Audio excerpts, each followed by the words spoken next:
नमस्कार रसिको. संगीत भूषण पंडित राम मराठे फाउंडेशन आयोजित आणि हिंदू जागृती सार्वजनिक श्री नवरात्रोत्सव मंडळ यांच्या सहकार्याने संगीत भूषण पंडित राम मराठे यांच्या स्मरणाचा किंवा उद्यापासून जे जन्मशताब्दी वर्ष सुरू होणार आहे त्याची पूर्वसंध्या म्हणूया या कार्यक्रमामध्ये तुम्हा सगळ्यांचं मनापासून स्वागत करतो.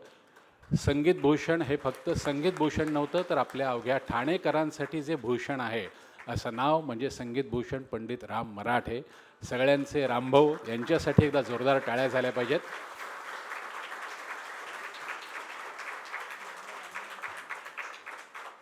कार्यक्रमाची सुरुवात आपण दीप प्रज्वलित करून करणार आहोत आणि त्यासाठी मी काही मान्यवरांना आमंत्रित करतो. ठाण्यातले एक ज्येष्ठ आणि श्रेष्ठ गायक आणि ज्यांना रामभाऊंचा प्रचंड सहवास लाभला आणि रामभाऊंच्या किमान 500 मैफिली ज्यांनी अशा पहिल्या रांगेत बसून ऐकलेल्या आहेत ते पंडित वासुदेवराव जोशी यांना मी विनंती करतो की त्यांनी दीप प्रज्वलित करण्यासाठी यावं. तसंच रामभाऊंचे शिष्योत्तम पद्मश्री पंडित उल्हासजी कशाळकर यांना विनंती करतो की त्यांनी दीप प्रज्वलन करण्यासाठी यावं. रामभाऊंचे साथीदार पंडित सुरेश तळवलकर, पंडित ओमकार गुलवडी आणि पंडित विश्वनाथ कान्हेरे या तिघांनाही मी मंचावर येण्याची विनंती करतो की त्यांनी येऊन दीप प्रज्वलित करावं. रामभाऊंचे अजून एक शिष्य पंडित प्रदीप नाटेकर यांना विनंती करतो की त्यांनी दीप प्रज्वलित करण्यासाठी यावं. रामभाऊंचे चिरंजीव संजय मराठे आणि मुकुंद मराठे यांना विनंती करतो.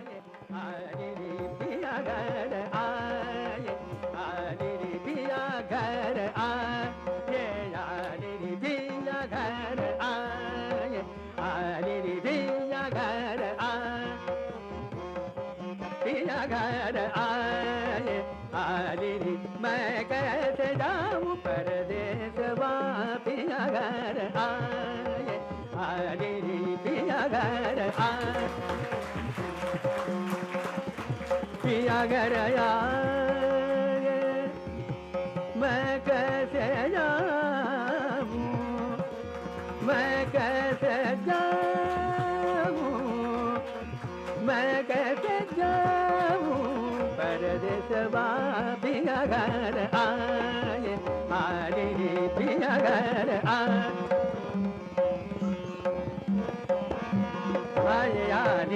पिया घर आए पतियान भेजी शने धन भेजा पतियान भेजी पति. सर्व मान्यवरांना विनंती करतो की तिथे एक अप्रतिम रांगोळी काढलेली आहे तर ती रांगोळी तुम्ही बघा आणि सर्व रसिकांनाही विनंती आहे की मध्यंतरामध्ये तिथे एक अप्रतिम अशी रांगोळी काढलेली आहे उमेशजी पांचाळ यांनी, तर ती आवर्जून बघा.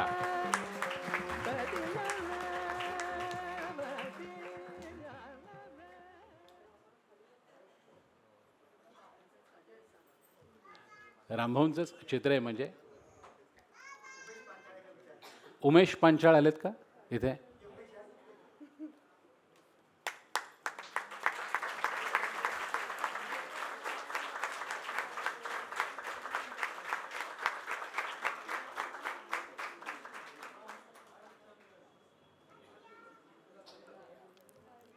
रामभाऊ आणि त्यांचे शिष्य यांच्या गळ्यात जादू होती. रामभाऊंचे साथीदार सुरेश तळवलकर, विश्वनाथ कान्हेरे, ओमकार गुलोडी यांच्या बोटात जादू होती. तशीच आमच्या उमेशच्या बोटात जादू आहे.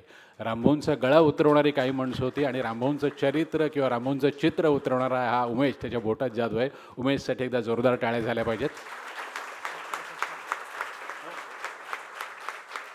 रामभाऊंच्या कन्या मंगलताई यांना विनंती करतो की त्यांनी श्री वासुदेव जोशी यांचा सत्कार करावा. काही मान्यवरांना मी एक 5 मिनिटे इथे उभं राहण्याची विनंती करतो.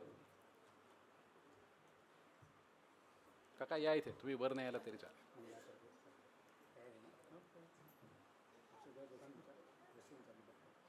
इथेच उभे राहा काका.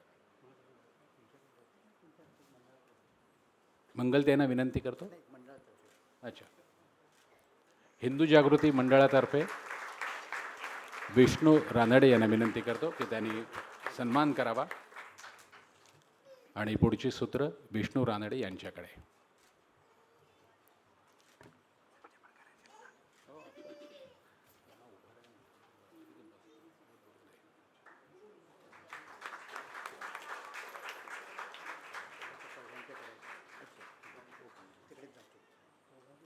पुढील सूत्र विष्णू रानडे यांच्याकडे.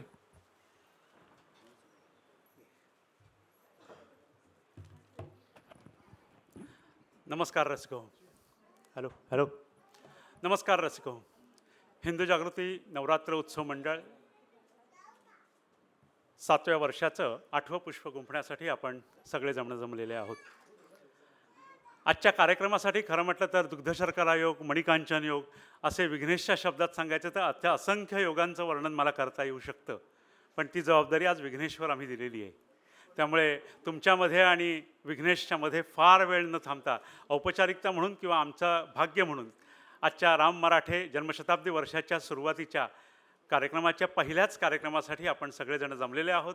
याबद्दल मी खरं म्हटलं तर हिंदू जागृती मंडळातर्फे नादब्रह्मचे मनापासून आभार मानतो की ह्या कार्यक्रमाच्या भाग्यात सामील होण्याचं भाग्य आम्हाला लाभलं.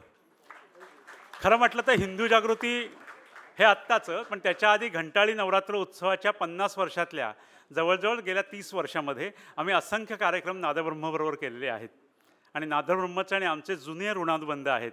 आणि त्यानंतर ह्या कार्यक्रमासाठी जेव्हा आम्हाला चौकशी झाली तेव्हा आमच्या कार्यकर्त्यांच्या मनात खरं म्हटलं तर 1 मिनिटाचाही विलंब गेला नाही की ह्या कार्यक्रमाचं आयोजन करण्याचं भाग्य आम्हाला लाभतं आहे. हेच खरं म्हटलं तर आमच्या दृष्टीने आमच्या मंडळाचा गौरव होता. त्याबद्दल मी नादब्रह्मचे पुन्हा एकदा आभार मानतो आणि आजच्या कार्यक्रमासाठी सर्व उपस्थितांचं, मान्यवर उपस्थितांचं मी स्वागत करण्याची विनंती मंडळाचे ज्येष्ठ कार्यकर्ते विलास साठे यांना करतो. पंडित उल्हास कशाळकर यांचं स्वागत विलास साठे यांनी करावं.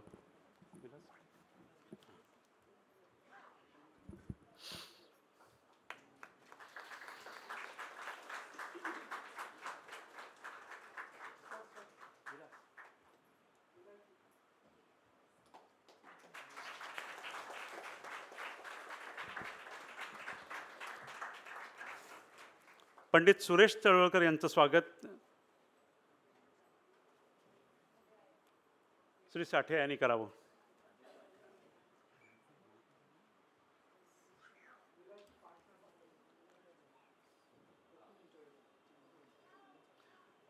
विलासजी खालनं सूचना आहे, मागे पाठ. हां,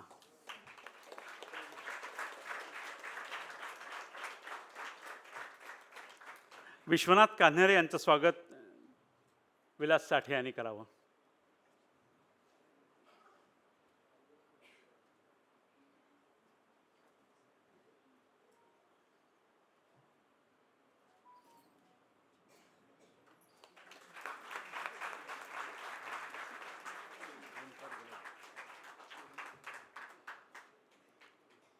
पंडित ओंकार गलवडी यांचं स्वागत विलास साठे यांनी करावं.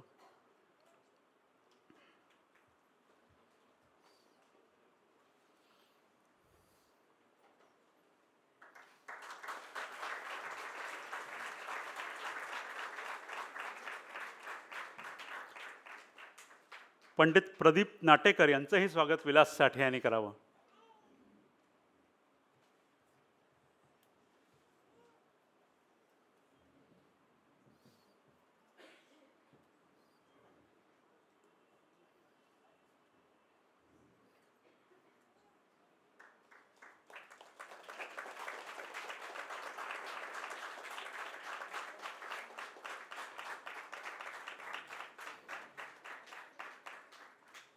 यानंतर मी सौ पोद्दार यांना विनंती करतो की त्यांनी आजच्या नवदुर्गेच्या स्वागतासाठी त्यांचा परिचय करून द्यावा आणि त्यांच्या सत्कारासाठी मी मुकुंद मराठे यांना विनंती करतो की त्यांनी कृपया व्यासपीठाच्या किंवा पोडियमच्या जवळ यावं. नमस्कार, मी योगिता पोद्दार सर्वांचे स्वागत करते. हिंदू जागृतीने आज घंटाळी मंदिर नवरात्रोत्सव हार्दिक शुभेच्छा. शारदीय नवरात्रोत्सवाच्या आजचा 8वा दिवस दुर्गा मातेला स्मरून या कार्यक्रमाला आपण सुरुवात करतो आहेत. आपले हिंदू जागृती मंडळ विविध क्षेत्रातील नवदुर्गांचा सन्मान करीत आले आहे. आज आपल्याला सामाजिक क्षेत्रातल्या सौ पद्मजाताई काळे ह्या नवदुर्गा म्हणून लाभलेल्या आहेत. भारतीय स्त्री जीवन विकास परिषद संगीत कमलिनी कर्णबधीर विद्यालयाच्या कामात सन 1992 पासून महत्त्वाचा सहभाग आहे. शाळेला मान्यता व त्यानंतर अनुदान मिळण्यासाठी सतत प्रयत्नशील राहून 2002 साली यशप्राप्ती मिळाली आहे. पाम एकर्स या 52 एकरच्या सोसायटीमध्ये 10 वर्ष शून्य कचरा मोहीम राबवली आहे. सोसायटीच्या संचालक मंडळाचे सभासद म्हणून अनेक पर्यावरण उपक्रमात सहभागी. भारतीय स्त्री जीवन विकास परिषद संचालित नोकरी करणाऱ्या महिलांच्या वसतिगृहाची विश्वस्त व कोषाध्यक्ष अशी जबाबदारी अनेक वर्ष त्या सांभाळत आहेत. सन 2007 साली ग्रामीण भागातील मुलींसाठी नर्सिंग व अन्य मेडिकल कोर्सेससाठी मुंबईमध्ये विनामूल्य राहण्याची व सर्व शैक्षणिक खर्चाची सोय करणाऱ्या प्रकल्पाची मुहूर्तपेढ त्यांनी रोवलेली आहे. 15 वर्ष ह्या प्रकल्पामध्ये सहवास, संस्थेच्या सर्व कार्यालयाचे मोलाचे योगदान. सध्या भारतीय स्त्री जीवन विकास परिषदेच्या अध्यक्षपदाची जबाबदारी त्या सांभाळीत आहे. अशा या पद्मजाताई काळे आपल्याला नवदुर्गा म्हणून लाभलेल्या आहेत. त्यांना आमंत्रित करते आणि मुकुंद मराठे आणि अश्विनीताई यांना मी विनंती करते की त्यांचा सत्कार करावा.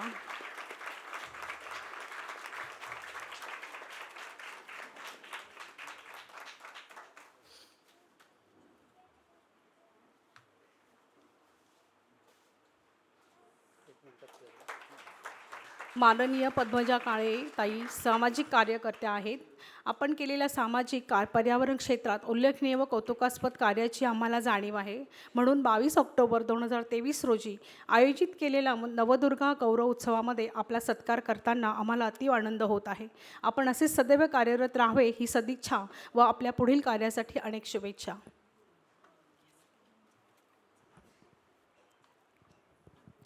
घंटाळी नवरात्र उत्सव असताना असू दे किंवा आज हिंदू जागृती नवरात्र उत्सव असं असताना नादब्रह्मानं आम्हाला नेहमीच चांगले कार्यक्रम उपलब्ध करून दिलेले आहेत आणि ही परंपरा हिंदू जागृती मंडळातर्फेही पुढे चालू राहील एवढंच आश्वासन देतो. यावर्षीच्या राम मराठे जन्मशताब्दी वर्षाच्या संपूर्ण कार्यक्रमांसाठी मराठे कुटुंबियांना आणि नादब्रह्माला शुभेच्छा देतो आणि कार्यक्रमाची सूत्र विघ्नेश जोशी यांच्याकडे सुपूर्द करतो. धन्यवाद. यानंतर मी पंडित वासुदेवराव जोशी यांना विनंती करतो त्याने यावं आणि आपलं मनोगत व्यक्त करावं. पंडित वासुदेवराव जोशी. वयवर्ष फक्त 89. बघा, मी एक मात्र चुकलो, लगेच त्यांनी भरून काढले. 90 म्हणाले माझं वय. मी एवढंच बघत होतो की तुम्ही अजून किती शार्प आहात, म्हणजे ताल चुकत नाही. या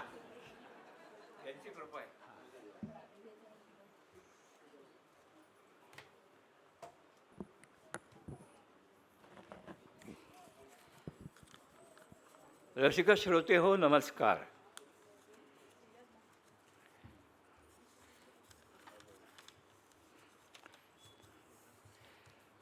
उद्यापासून सुरू होणाऱ्या जन्मशताब्दी वर्षाच्या निमित्ताने आपण सर्व इथे जमलेले आहात.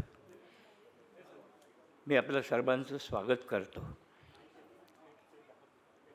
मला 5 मिनिटं बोलावं अशी यांची इच्छा आहे, पण खरं सांगायचं तर इतकंसुद्धा बोलण्याची माझी क्षमता नाही. याचं कारण मी वक्ता नाही, मी नाटकात कामं करणारा माणूस आहे. लिहून दिलेले संवाद पाठ करून नेहमी म्हणण्याची सवय मला आहे. पण 5 मिनटं बास्केटबॉलला रामभाऊंच्याबद्दल बोलायचं म्हणजे 5 मिनिटं काय, 500 मिनिटं काय, 5000 मिनिटंसुद्धा बोलता येईल इतका आवाका मोठा आहे तो. पण गंमत अशी आहे की इतकंसुद्धा मला बोलता येणार नाही आहे 5 मिनिटं. पण या निमित्ताने माझ्या मनामध्ये काही भावना आहेत. मला थोडंसं उर्दू, हिंदी, मराठी काही काव्यप्रकार करायची मला सवय आहे, मला आवड आहे. त्यानिमित्ताने मी 1-2 ओळी या निमित्ताने लिहिल्या आहेत. त्या मी आपल्याला म्हणून दाखवतो की या कार्यक्रमाच्या माझ्या मनात काय भावना आहेत. ए मालिक शुक्रगुजार हूँ तेरा मेरी इस हसीन सौगात के लिए.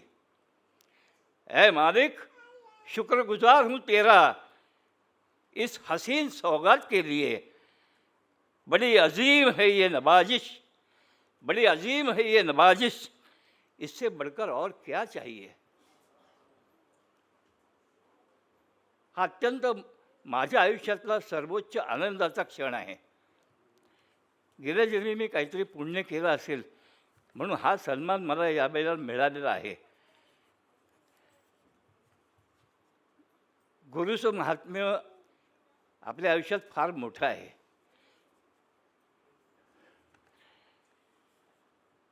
गुरुसारिखा दाता अन्य नाही जगी, गुरुसारिखा दाता अन्य नाही जगी, संकटात जागोजागी राखत असे.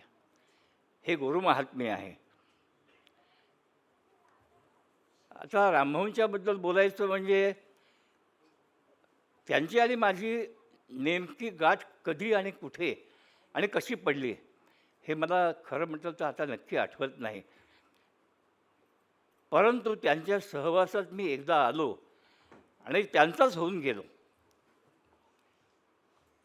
त्यांच्या इतका साधा, सरळ, निगर्वी, अत्यंत मनमिळावू असं व्यक्तिमत्व माझ्या उभ्या आयुष्यात मी बघितलेलं नाही.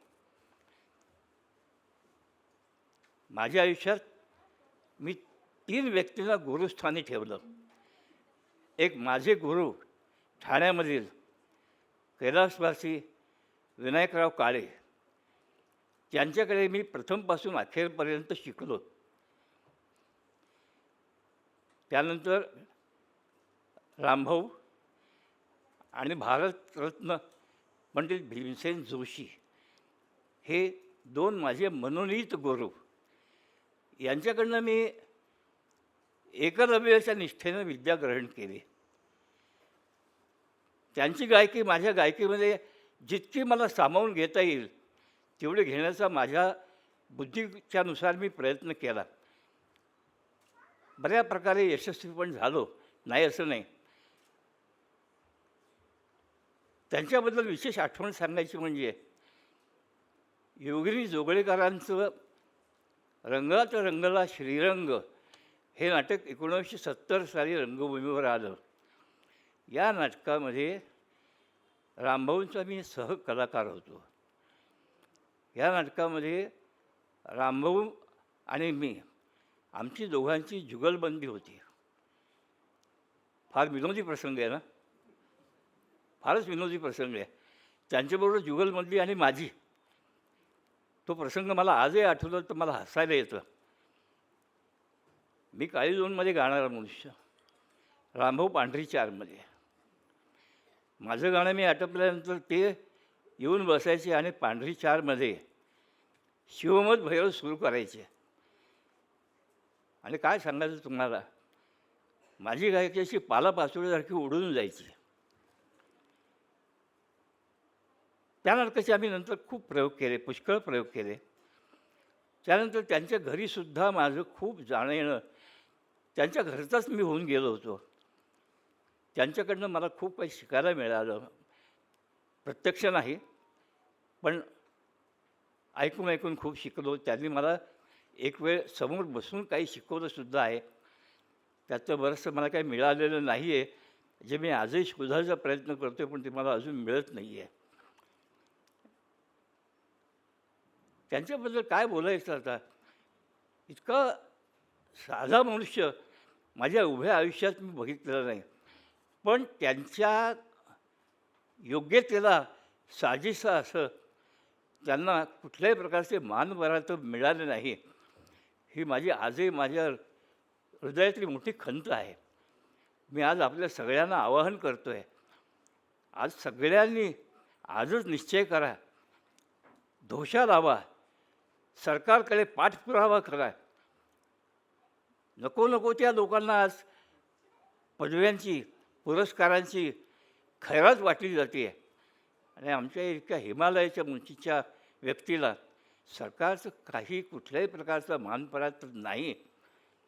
ही अत्यंत खेदाची, अत्यंत शर्मेची बाब आहे. याचा पाठपुरावा आपण सर्वांनी मिळून करावा अशी माझी आपल्या सर्वांना विनंती आहे.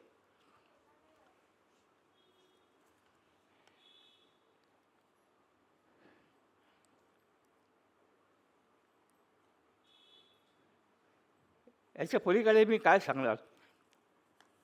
रामभाऊंचं गाणं म्हणजे असं होतं, एक मी नेहमी असं म्हणतो की भगवान श्रीकृष्णांनी या भूमीवर अवतार घेतला त्यांनी अवतार समाप्ती केली, पण जाताना ते आपलं सुदर्शन चक्र इथंच विसरून गेले जे रामभाऊंच्या गळ्यात आहे.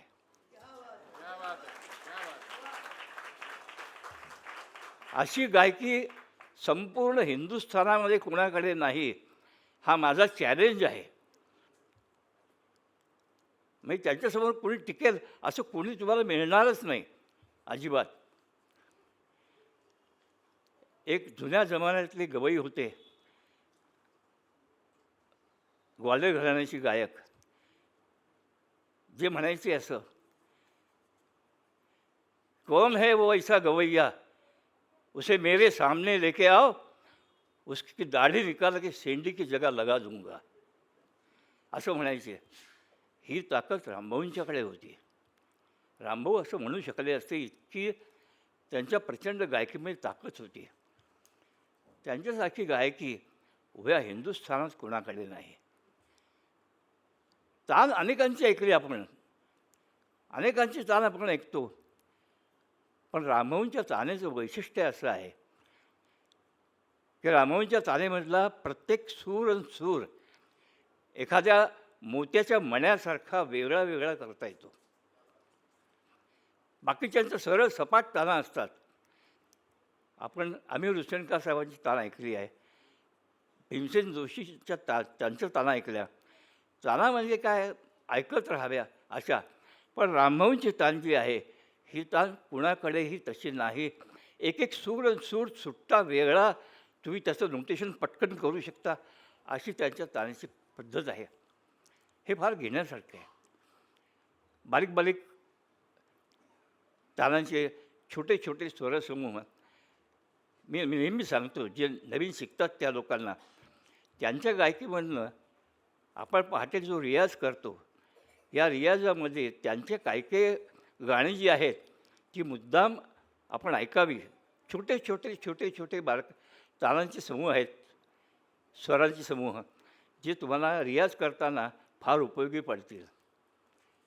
निराकार ओंकार हे गाणं आहे.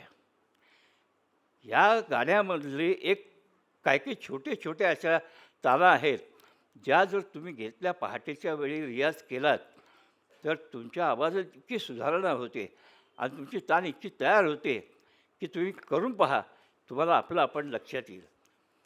या काही काही बारक्या बारक्या टिप्स आहेत, पण ह्याच्या पलीकडे मी आणखीन रामभाऊंचं काही बोलू शकणार नाही. कारण बोलायला खरं सांगायचं तर विषय आणि वेळ यांचं हे अतिशय व्यस्त प्रमाण आहे. तर इतकं ह्याच्यापेक्षा जास्त मी काही बोलू शकणार नाही. आज या ठिकाणी मला इथे आमंत्रित केलं, मला हा दीपप्रज्वलनाचा मान देव केलात, त्याच्या योग्य मला समजलात, याबद्दल मी आयोजकांचे अतिशय आभार मानतो आणि आपली रजा घेतो.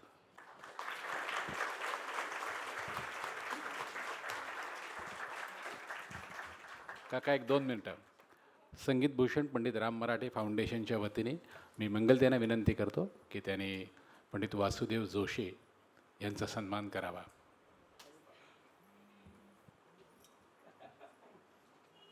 काका, तुम्ही आत्ता म्हणालात की सरकार दरबारी रामभाऊंना पाहिजे तसा मान मला आता मिळाला नाही. अगदी बरोबर आहे, पण मला असं वाटतं ज्या कलावंताची राजमान्यतेपेक्षा लोकमान्यतेला सगळ्यात जास्ती किंमत जो कलाकार देत होता, म्हणजे संगीत भूषण पंडित या पदव्या अशा खूप जणांना मिळतात, परंतु आमचे रामभाऊ ही सगळ्यात मोठी पदवी असते आणि ती रामभाऊने मिळवली होती, फक्त आपल्या गाण्यामुळे मिळवली होती, तर ती सगळ्यात मोठी पदवी आहे. मंगलताई.